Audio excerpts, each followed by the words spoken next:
I'd like to now turn it over to Liz Evans, Executive Director of the Port and Hotel Society. So, the Supreme Court's ruled in favor of InSite, so this is an incredible day. It marks a giant victory for all of us. Hundreds of people have been part of this struggle, and there's many people to thank. But first, I want to thank the drug users of this community, who paved the way to this site with their lives. People who have had to suffer and had to die. Barb, Michelle, Dave, people whose lives had to be sacrificed before the rest of us collectively said we cared enough to change the direction that we were headed in drug policy and treatment.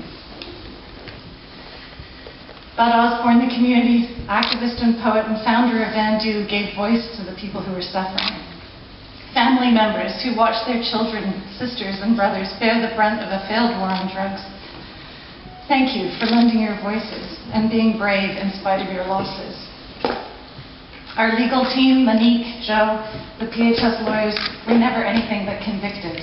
They always believed that this was the right thing to do, and we couldn't be here today if they hadn't. The province of British Columbia, who fund InSite and joined us in the legal challenge, who believe InSite is the right thing to do because it is treating addicts in a humane way while they're still actively using. They've shown leadership in healthcare policy, and we're proud to call you our partners. Philip Owen and all 5 past mayors of the City of Vancouver have all come up and said loudly and clearly that this is a Vancouver solution. And all the interveners in this court case, on behalf of a wide-ranging group of professional health bodies across the country, for standing up for what's right, for acknowledging good policy creates healthier communities.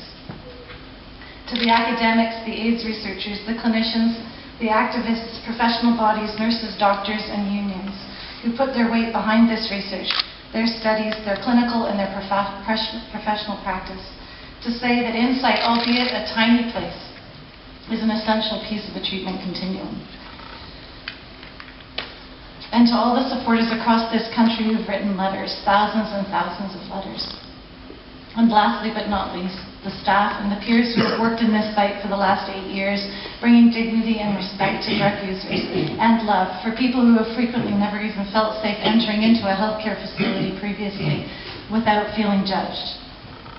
Here, people have found access to detox, they've found housing, they've found access to methadone and clinical treatments, and more important than all of that, they've found human kindness. It feels like it's been a really long time that we've been trying to explain to people who don't know or don't know how to care that there's better ways to embrace people living in our society with addictions than to cast them aside and to tell them they're better off dead. InSite is just a tiny step forwards, but more, it is an icon of our collective humanity. It is a symbol of systemic change. It welcomes people who are broken. It allows all of us to heal together.